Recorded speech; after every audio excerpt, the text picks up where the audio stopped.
Right, welcome back to the Me, Myself, and Hopefully You podcast. My name is Tarek, a 19-year-old university student currently experiencing a midlife crisis.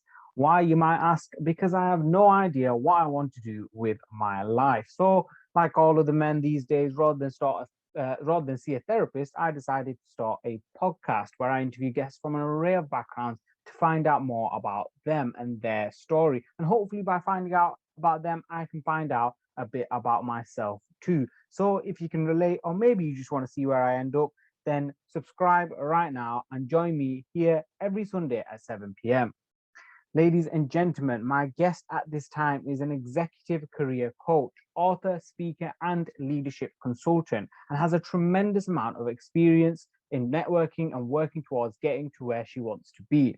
I thought this was the perfect sort of podcast to follow up with my episode with John Saunders, who actually talked about the value of networking and getting out of your comfort zone and just making yourself heard.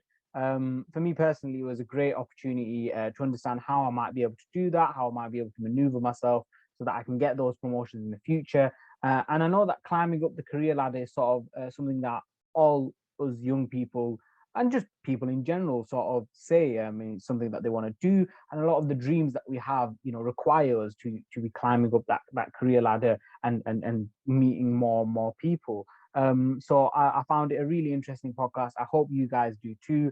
Um, and hopefully we can win the game of work and achieve career happiness through using the tools that Terry gives us in this podcast. So without further ado, I've already said the name. Please join me in welcoming Terry McDougall. Terry, just to sort of start off and let the audience get to know you a bit more, I just want to ask you some quick fire questions, just three quick fire questions to get to know you a bit more. The first question is, what is the last thing that's on your camera roll? Oh my gosh. A bit of a I'm gonna look surprise one. right Everyone now. gets surprised with that one. It can't be a screenshot. It has to be an actual picture that you take. And okay. Um, okay, this picture that I took was of clouds when I was driving down the highway, and it looked like the Great White Wall in Game of Thrones. It was like this cloud that just Oh, sort of okay. like went Oh, so you straight watch Game up. of Thrones as well? Oh yeah, yeah. Yeah. I was addicted to Game of Thrones, but it was just so crazy. I was probably like endangering myself by like trying to take a picture while I I was was gonna say, driving, yeah, but you probably it's shouldn't very be. cool. Yeah. Oh, okay. Well, can we quickly see that or on the camera? Well, And yes, I or will don't. it not let you? Can you? Oh, Can oh, you? wow, it does, yeah. Isn't that I mean, yeah, crazy? for the I audio was like, listeners, it is literally like a massive wall, like the one in Game of yes, and Thrones. it's so high. Yeah, it Yeah, really looked like I was yeah. driving towards the, you What know, did what what did you think of the ending of Game of Thrones? uh, you know, I actually didn't really like the ending, and I felt Yeah, like I they don't just think felt like anyone they does. had to wrap it up. They were getting Mm, far ahead of George R. R. Martin, well, so yeah, they were too I far think ahead, and they had to wrap it up. exactly. I think it slightly exposed them because the further they went on, it was away from the books, and they had to almost think of it themselves. And I think it must have slightly exposed them as sort of creators and right because they were so heavily reliant on the books that now they Yes. had to sort of think of it themselves. I'm not going to spoil it for anyone. It is probably the best show I've watched between season 1 to 7. But I am telling you right now, you'll be so disappointed with season 8. It's just I the thing is when I watched it, right, I sacrificed. So I the season 8 came out during Ramadan whilst I was fasting, and it would go live right like about 3 a.m., 4 a.m. So I stayed up every night, even on a school night as well. So I would go to school hungry, thirsty, and extremely tired on 4 hours sleep just for these episodes. And I was so annoyed with that last episode that I wasted so much sleep, you know, on a season that they rushed, and it was just the biggest disappointment ever. But Yeah, yeah, I I've agree. ranted about it. So when we all went to school that day, we didn't even mention it. We just looked at each other like, what was that? But yeah, I'm not gonna get onto it because I could start ranting about it forever. Honestly, it was such a good show and they ruined it. But what can you do? Anyway, second question. My second question is, who would you say is your role model? Your number one role model Oh my gosh. slash Um, inspiration? I get inspiration from many people on Mm, many different fronts, but I think that one of the people that is a role model for me is Oprah Winfrey, and I think okay. that I think that, some of the things that I really like about her is that she I think that she believes that there's strength and vulnerability, and she's shown up and she's shared a lot of the really difficult things that have happened in her life. And I think that that is part of what enabled her to be so successful, because Mm, people felt like she was very authentic, and that her empathy for other people's situations came through because she was willing and able to share a lot of really difficult things that happened in her life. yeah. I think because of that, that really inspired a lot of people to sort of show up authentically. And that's what I'm all about too. Mm. I really believe that we're all here for a reason, and that our purpose is to discover what that reason is, and, give the gifts that we have to Yeah. others while we're here on earth.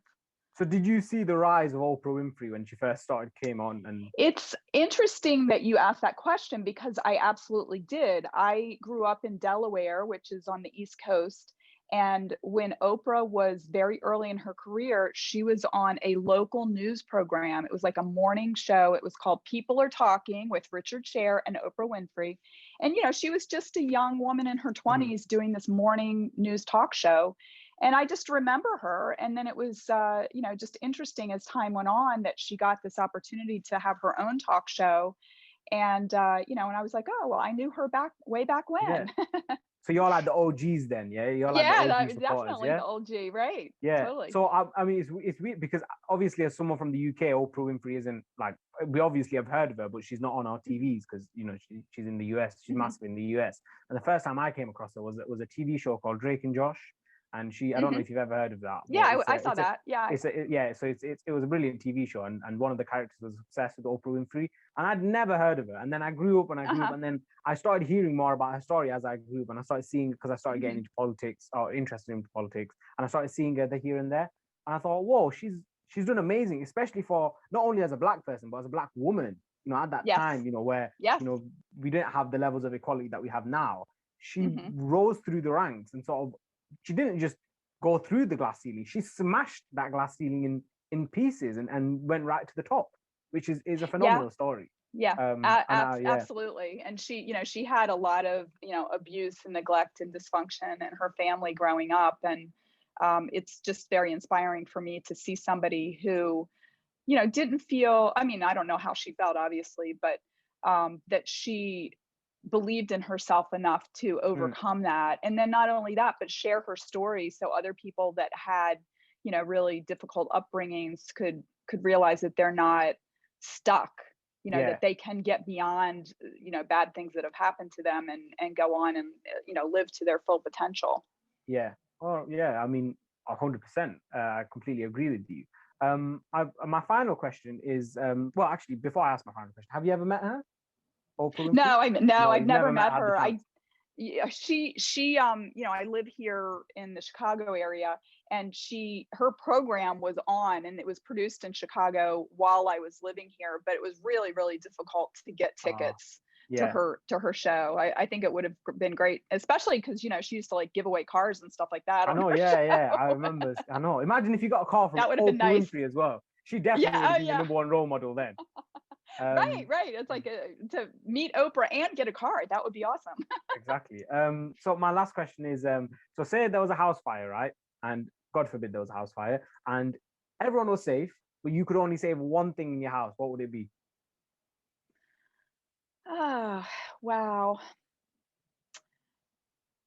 You know, I mean, I think that a lot of, people say like, oh, pictures. And I guess that's what I would take. I mean, I really am getting to the point now where I'm trying to just recognize that I already have everything that I need, Mm, and I think just to pick one thing, I mean, it would be a loss, right? But yeah, I've got 3 kids, and I mean, I think like saving some of the yeah. pictures of them when they were Yeah, babies, yeah, yeah. that would Okay, yeah, probably be what I'd want to save. But it would be so much loss that I'm kind of like, I'm not sure if like one thing you know. would would be enough. So Well, okay, all right, okay, yeah, fair enough. I mean, if you hadn't said the pictures of babies thing, I would have pushed you for an answer, but because you said that, I won't. I won't carry on pushing. I'll take that as the answer. yeah, okay. So I mean, before I sort of ask you sort of more questions, why don't you tell the viewers and the listeners more about sort of Terry, and what you do? Okay, sure. I am an executive and career coach, and I'm also the author of a book called Winning the Game of Work: Career Happiness and Success on Your Own Terms. I also am the host of a new podcast called Marketing Mambo. Before I became a full time coach in 2017, I was a longtime marketing executive. My career was mostly in financial services. And the last 12 years of my career, I headed marketing for several businesses at a large national bank. So a lot of the topics that I coach people on, I've experienced myself. Hmm. Okay, so you're not one of those dodgy coaches that go, yeah, I'm a business coach, but I've never actually had a business, or like I'm a marketing coach, but I've never actually done marketing. I've just heard this is what you do. Yeah, yeah. Because you I've do get done, those dodgy yeah, you people sure do. You thingy. sure do. So I'm glad to hear that you've actually. I mean, I wouldn't have got you on if I didn't think that. I've seen on loads of people's profiles on LinkedIn and stuff. I see that they're a marketing coach, and then I go on their experience and nothing to do with marketing. They worked, Right. they've worked somewhere for a little bit, and then now they think they're marketing expert. But so Yeah. before, I mean, I want to get the basics essentially, because marketing isn't really a term that's used a lot, especially in school. And my audience is quite young, so they, mainly 17, 18, 19-year-olds. Hmm. And this might seem like a really dumb question, but what is marketing? Does anyone mean when they say you got to market your product, you got to market yourself? What does that mean? That, you know what? That is such a great question. And I will tell you that even in business, marketing has, I think the term marketing has a different meaning for almost every person that you meet. And on my podcast, I have a lot of experienced marketers come on, and that is a topic that comes up again and again, is that marketing doesn't have a consistent meaning based on who you're talking to. So marketing, I think in the most simple terms, is about influencing people to take an action towards buying a product or service. And so that's a pretty big umbrella, but under the umbrella of marketing, there's everything from developing the strategy to developing the creative to doing all the tactical outreach, whether that's television advertising, that's digital ads, emails, direct mail, billboards, events, just any type of activity that is trying to influence someone. And that could be educating them, it could be making them aware of the fact that this product even exists, enticing them to want to try it. And then, finally, hopefully helping them take action. And marketing does work very closely with the sales part of organizations. Mm. And really depending on what you're selling, marketing could be the part of the organization that's actually selling it to you, because if it's online, marketing is going to be responsible for everything, including sort of the e-commerce aspect of the websites and all of that. But in many organizations, they might have a sales force that's actually going out and meeting with people face to face or on the phone. And in that case, there's definitely a lot of coordination and collaboration between marketing and sales, mainly just to sort of gather that information from the people that are on the front lines interacting with customers. And if they're getting feedback, they'll give it to marketing to try to optimize whatever activities they're doing so that more people want to buy more stuff. So it is almost like sort of introducing someone to a particular service or a particular product, and just getting their head into the door, and just giving them an insight, It isn't could, it? yeah, it Yeah. could be that, but it's also continuing. Marketing is very involved in continuing to nurture relationships with people that are longtime customers too, Mm. and trying to get them to buy, maybe product extensions, or to continue to buy whatever service they're buying from you, And or product for that matter. I mean, it's interesting you say that, because I mean, especially at at university and stuff like that, they sort of the word marketing is now being used as for personal brands and for people now. It's like you've got to Yeah. market yourself. Yes. You essentially, I think Gary Vaynerchuk says it best, as he says, everyone is now a personal brand. We are all Hmm. brands, and we've now got to promote ourselves to Yeah. employers, to potential clients or customers and whatever. So, how would someone, like a 19-year-old market themselves to the world essentially? Yeah, I think that it starts with, determining what is it that you want. Mm, Is there a particular type of role that you're interested in getting in your career? And if that's the case, you have to sort of step outside of yourself and say, okay, well, what are the skills? What are the, personal attributes that I have? What strengths, education, experience do I have that I can sort of package so that if I'm talking with somebody that's hiring for the role that I want, that they can look at me and understand that I would be a good fit for that. mm, And quite frankly, I mean, Gary Vee is smart, and I think that he's very, very correct in saying that it's very similar to what marketers do with products, because we're kind of looking out there and saying, like, who do we want to sell to? Who do we think would be a good customer for what we have to offer? And we will, do everything from, like, what kind of packaging do we put it in? Like, what kind of words do we use to talk about this product? Where do we advertise it so mm. that those people are going to see this? And, how do we talk about the features and benefits so that feels relevant to them? Yeah. Because sometimes you can have like a great solution, but maybe it's not marketed well, and the people that it's meant for don't recognize that it would be a good thing for them.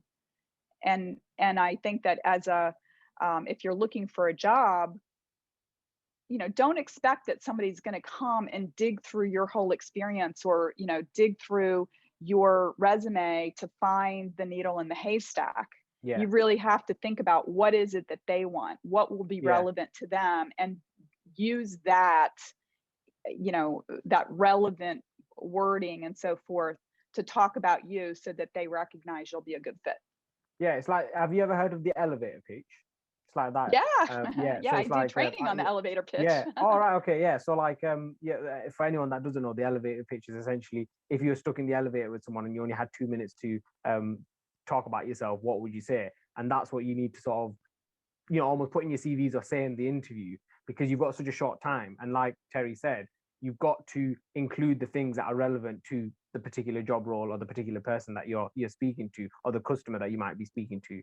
Because at the end of the day, if you're going on 10 minutes about something that they don't care about, they ain't going to buy your product. They're not going to buy into you. They're not going to get your service. And you just wasted your time. So Yeah. it's interesting that you said that you do a particular course on the elevator pitch. What sort of tips or what sort of common mistakes do people make when it comes to their elevator tips, elevator pitch? Well, I think that they don't think through some of the things that we've talked about, which is, what's relevant. Mm, And honestly, who are you talking to? Also, I want to point out that when you asked me at the beginning to introduce myself, I basically gave an elevator pitch or yeah. elevator Oh speech. yeah, yeah. Like just that kind of high level, like, who am I? What do I do? What would be interesting for people to know about me so they kind of understand who I am. And depending on who I'm talking to, I may tweak that a little bit. I may, say, for example, if I'm talking to a room of marketers, I might put more emphasis on the fact that I spent 30 years in marketing. Mm, So I think it's important to sort of have your basic elevator speech that you can do for anyone. And then also start thinking, how can I flex that? How can I expand that if I'm talking to somebody that has a really deep knowledge in the area that I'd like to work in. Like, so for example, if someone was like a computer programmer, they might just say I'm a computer programmer and I'm interested in this type of work. This is the background that I have. I'd be, really interested in being introduced to people that do X, Y, or Z, or who work at this company. Like, that might be sort of like a framework for a basic elevator speech.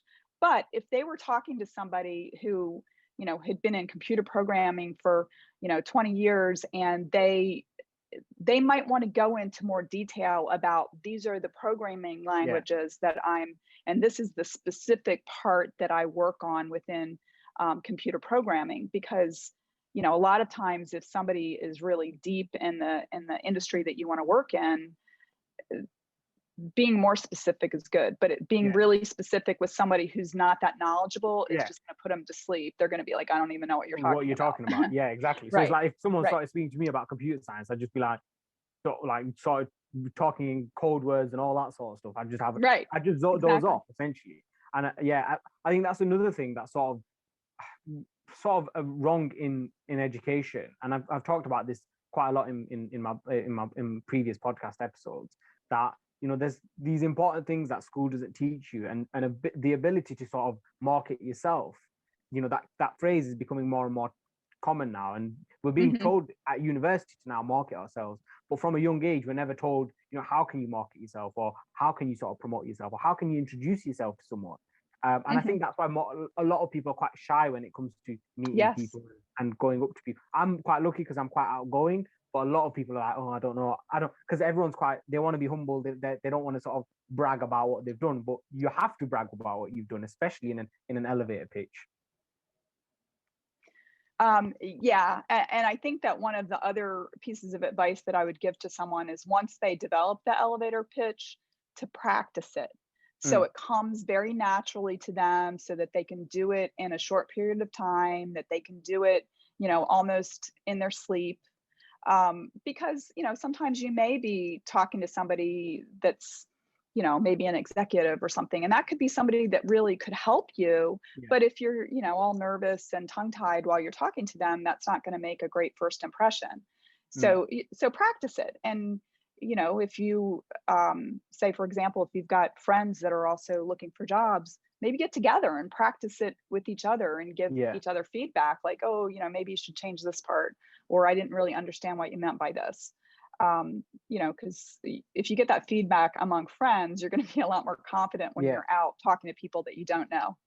So would you say to almost like sit down, write down what you're going to say, and then just sort of practice it, alter it, Yes. speak to people, practice, etc.? Would you say Yes. that's how you I, sort of perfect it? Yeah. I would say to do that. Mm. Absolutely. And to practice it. Brilliant. Yeah, no, I think that's definitely something that I want to do. I was told, I was introduced to the elevator pitch after I did a digital assessment center, and they told me, yeah, practice the elevator pitch, make sure you know what you want to say, just because it's so important for that first impression. We always hear it, but I don't think we all understand how important it is, because someone in the elevator could be crucial in your career progress, and you've only got 2 minutes to do it, and that 2 minutes could be the most important 2 minutes of your life. Um, Sure. Yeah, and absolutely. so, to carry on with sort of careers and career choices, etc. Like you wrote a book. Obviously, you're a career coach, but you also wrote a book called "Winning the Game of Work: Career Happiness and Success on Your Own Terms." So with that, so I think we all sort of we all dream of having a job that we love, and being successful, whatever success sort of means. What is the sort of premise of the book that you wrote, and why did you write it? Well, I think that for many people, they think that what the rules of, or the approach that they took to being successful in school is the same approach that will help them be successful in the workplace. And many people, and including myself, I got into the workplace and I really was ambitious about moving up. And a lot of times I didn't feel like I was really getting the traction that I felt like I deserved to move up. Mm, And I didn't know what I wasn't doing right. And what I recognize now is that, a lot of times we may think like, I'm just going to be, quiet and keep my nose clean and be over here in the corner doing my work, and people will notice and they'll promote me. But the reality in the workplace is that it is very competitive. People are busy. Even if your boss really likes you and wants to advocate for you, if you're not advocating for yourself and letting them know what you're doing and what you want to do in your career, and also understanding how you add value for the organization and talking about that, your boss might not even know that, number one, you have interest in moving up. They may not know the impact that you're actually having in the organization. And so it's important to, kind of step back and understand. I tell people there's really only three ways to add value in a company, and it's you're helping them make money, save money, or reduce risk. And obviously not everybody's going to be in sales, or not everybody's going to be in, accounting, or someplace where maybe they're trying to cut costs. But anything that you're doing in an organization is going to somehow support or contribute to those three activities. And a lot of times people will just talk about, like, oh, this is just what I do at my job. But if you step back and say, how can I connect the dots between what I do and helping the company make money? Or how can I connect the dots to helping the company save money? These are the things that get people promoted.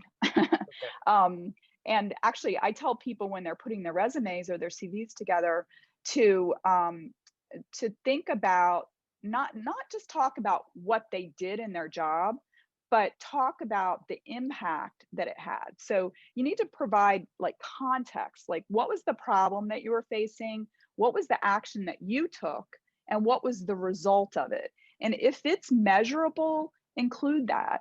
Because when companies are hiring, they're making a bet, right? They're betting that whatever they pay you is going to be, they're going to get a positive return on the investment.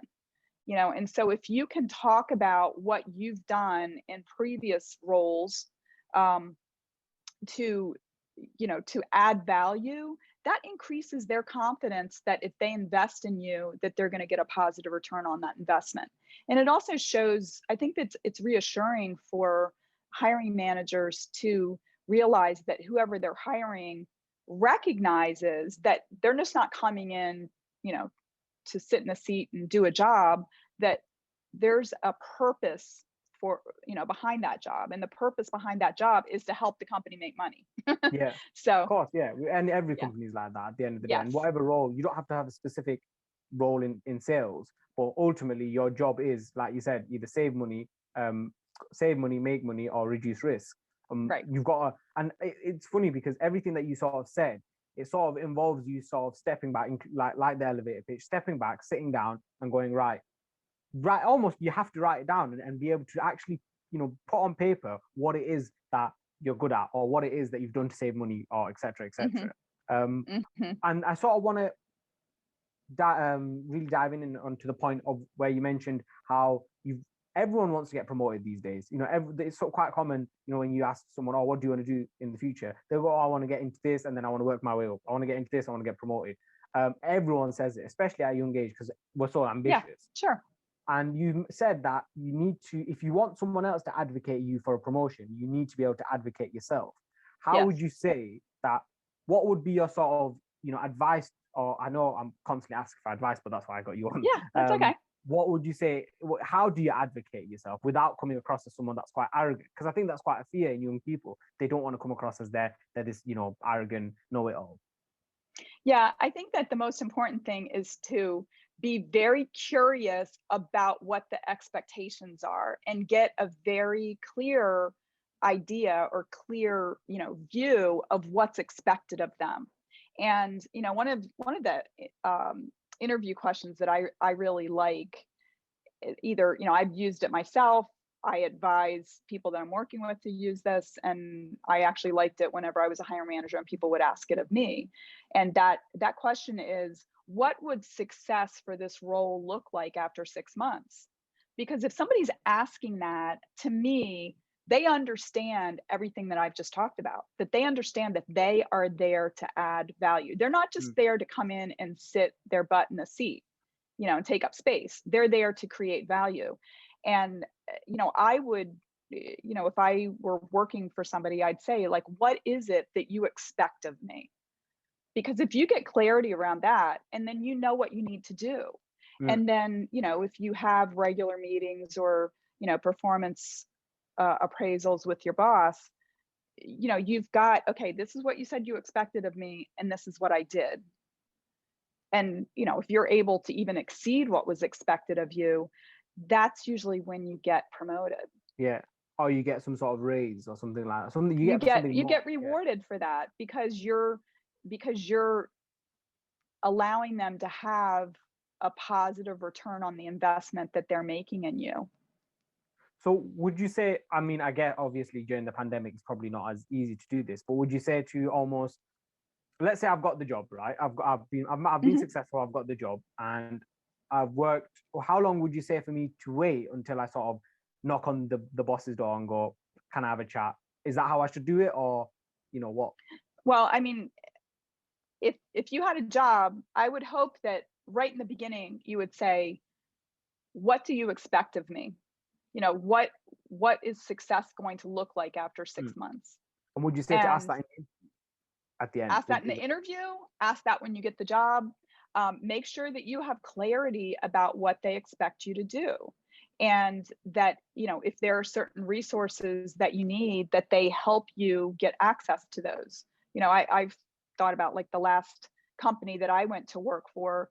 I was in a leadership role, but I spent the first couple months having meetings with a lot of other senior leaders around the company because I needed to have that network within the organization, and I needed to understand not just from my boss what was expected, but what was expected from a lot of stakeholders within the organization. And so, me spending the time doing that gave me the perspective I needed to know what I and my team needed to do to meet expectations. Mm. Um, and I think that in many ways, it's like you're designing your roadmap of the journey that you're going to go on in your career. And if you don't do that, it's just sort of like you're meandering around. Like, Just floating your about. goal, yeah, your goal might be, okay, I want to get promoted, but you don't have a roadmap. So if you get there, it might be accidental that you got there. Mm. And just getting agreement and mapping things out, and then, in a disciplined way following that, it's going to help you get there more quickly than if you're just sort of, you know, wandering. Yeah, I think it's a thing that sort of, again, back to education, is that in school you're sort of told, get on with it, contribute, blah blah blah, and then if you perform well, you get good grades, you'll do better. And that's just not how life works. Is you could perform really really well, but if you don't actually, sort of get it to the manager or the boss's attention and sort of show Mhm. that not only are you doing well, but you want to do even better and you want a promotion or you want to be rewarded for it, you've got to explicitly sort of say that, And and mention it. yeah. And I think the other thing too is that there are many, many, many different things that anybody can work on at work. Mm. And a lot of times people aren't working on the right things. They might work on the things that they think are fun, or they might work on the things that are most urgent, but frankly aren't as important. And that's why it's very important to get clarity on, what would you like me to focus on? Because depending on your role, you could have a lot of people coming at you and asking you to do things, and you're doing them and you're doing them well, but they're not that important, and they're actually not going to have a positive impact on the bottom line for the company. And I think that that's probably one of the biggest challenges in the workplace, is that, and I'll contrast this with school, that in school things are pretty clear cut. You've got a teacher, the teacher gives they teach and then they give assignments. Everybody gets the same assignment. The teacher has sort of an answer key for tests or essays that they're going to check off. And in the workplace, very rarely are two people doing exactly the same thing. Even if they have the same title, they're going to be, maybe assigned to different areas of the business. They're Yeah. going to maybe have different specialties that they're working on. And so it's not an apples to apples comparison. So you have to get clarity on the expectations for you and your role, and then measure yourself against that. Not, I came in every day and I did what people asked of me. That actually can be a huge mistake if the people asking you to do things aren't, you know your boss. Yeah, they're They're not in the not. position to do anything beneficial for you. Right, exactly, That's exactly, and quite a that can be ruthless really way of thinking as difficult. well. Yeah. Actually, that's something that I end up coaching on a lot, is, people who are people pleasers sometimes have a really hard time, because it's hard for them to say no to people that are asking them to do things because they care whether that person likes them or not. And that person might actually be using them. I mean, Mm. I've seen it. I've True. seen it a Yeah. lot of times where somebody will use their charm to get somebody to do work, and then that person takes the work and takes credit for it, and then the person that did the work, they're not actually focusing on the things that are going to get them ahead. Yeah. But they did it because they didn't feel comfortable telling that person no. Mm. It's common, you know, Yeah, no, and yeah, 100%. I yeah, feel like I'll be like that. I really, yeah, I do feel like, because I do care a lot about. I don't care about what people think, but I care about people liking me, which I guess is what people think as well. But like, and I do think I do have a hard time saying no to a lot of things. Like people will ask me a favor, 9 times out of 10 I'll do it. And I think it's a skill that you just sort of develop. You when you first say no, and then you say no again, and it just sort of happens over time. It's not something that you just comes with who yeah. you are. I always say the first no is the hardest. Mm. You know, because it feels scary, and you think, oh, they're not going to want to talk to me, or Mm.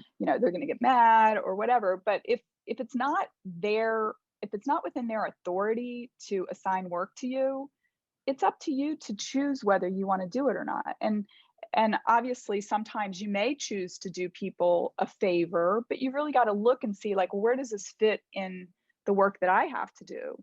Is this going to cause me to be behind on something that I need to deliver on, or do I have a little extra time this afternoon and I can help them out?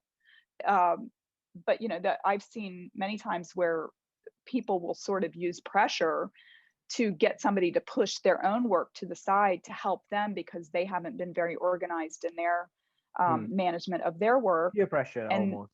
yeah, they look good because they get their work done, but then the person that helped them is behind because they didn't have a good boundary to say, sorry, I can't help you today. I've got my own deadline.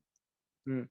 So how just the second to last question, how do you actually know, it sounds a bit weird, but how do you know whether someone has the authority, like almost, because if someone's been there, so say if you've got the same job title as someone else, okay, Hmm. and but they've worked there longer, they technically almost have a little bit of authority on you, and they have a bit more Hmm. business cred or Hmm. whatever you want to call it. and Yeah. and it's like everyone, like even bosses, they don't usually come up to you and go, you've got to do this. They go, oh, hi Tarek, can you just make sure you do this or whatever, and everyone Hmm. uses that same sort of terminology, can you. Because Hmm. it's not so explicit, how do you know whether that's something that, or this guy or this girl can get, they can give me something, or they have the authority to do that? Like, how do you sort of, Well, I mean, I think recognize? that that's something, when I talked in the beginning about understanding the expectations for your role, that could be something that you ask your boss, like, Mm. how is work going to be assigned to me? Who has the authority to give me work? Where do I fit into the whole process of the work that we do? And I would say that when in doubt, check with your manager. If somebody is coming and saying, stop what you're doing, I need your help on this, I used to tell people on my staff, because people used to try to do that to people on my staff. Mm. They wouldn't come to me as the leader of the department. They'd come directly to somebody on my staff and say, I need you to do this. And I told everybody on my staff, if somebody comes to you and asks you to do work that I haven't assigned you, I want you to come to me and double check that I'm in agreement with it. Because I I mean, this might be a little bit extreme, but I kind of consider that to be stealing. Those are my resources that I've been Yeah, entrusted with as a leader. And yeah, if yeah, somebody is coming and taking somebody on my staff off task that yeah, I have assigned to them, they're actually stealing a resource from me. yeah. Mm. And, I'm not saying that if someone came and it was really an important project or something like that, that I would not allow it, because if it, depending on what it Yeah, is, I would. But, you have to go through the proper channels. You can't just go directly to the most junior person on the team and just co-opt them into working on something. You have to really go and say, hey, I need some help. Could this person on your team help me? I mean, many times in my career, I have said, yeah, sure, I'm mm, happy to do this. This is an important thing that we're working on for the company, and I'm happy to give you a resource to help you with that. But if somebody just came and, gave someone an assignment on my team and never checked with me, and the person on my team never checked with me, I would be upset, because yeah, that's going outside of the, you know, um, channel of authority. yeah. All right, brilliant. Well, I think I've learned so much from there, particularly or especially about sort of the importance of almost like standing up for yourself and making yourself, recognized by the manager by asking, what's expected of me, being able to say no, standing up for yourself a bit more, and being a little bit more out there, as someone that is quite outgoing. You know, as someone that's outgoing, it's still quite difficult for me to say no, or it's still quite difficult for me to, ask a question as clear as, who has authority or who can designate tasks to me. But I think the final question that I've got, and I mean, you sort of mentioned things throughout the podcast that answers this question, but if you could give advice about almost about anything, not just marketing or whatever, but if you could give advice to 17-year-old you, right? You're going back in past, and you're going back to the past, and you're giving advice to the 17-year-old Terry. What would you say to her? I love that question. And the advice that I would give to her is, look inside of yourself and think about what is it that you would really like to do for your career. Mm, And don't, don't tell yourself all the reasons why you can't do it. Allow that dream to exist and protect it. And then separately go out and start exploring how you can make that happen. And I'll say that you might not be able to just take one big giant leap and get to that goal, but think about, like, what could I do between now and, what could I do that's going to lead me in that direction towards the thing that I think I'd really enjoy doing. I think that way too many people in life allow others to say, oh, go become an accountant. Accountants make a lot of money, and mm, they live a good life. Or and sometimes people follow the advice of others without really checking to say, is that something that I would enjoy? yeah, I mean, not to say, I'm sure there's plenty of happy and successful accountants out yeah, of there. course, yeah. But My sister's but being I've an accountant. actually, Yeah. yeah, I've had clients who, their father said, get an accounting degree, they make a good living. And he did that, and he was successful in his career, but he wasn't that happy Mm, doing it. And once you get down the road and you start making money, like, people can be very good at things that they don't like.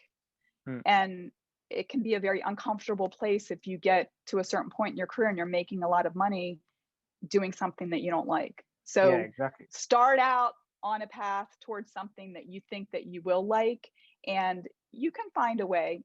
You can find a way to get there. Maybe it's not going to be immediately, but get started. Yeah, 100%. And it's like the title of your book is about winning the game of work, and making those small steps to get there. Not Yeah. And obviously you have the big goal, but and you're not going to make a massive leap. But if you do those small steps, you make sure that you're accounted for. You make sure that you're speaking to your boss, and finding out what's expected of you.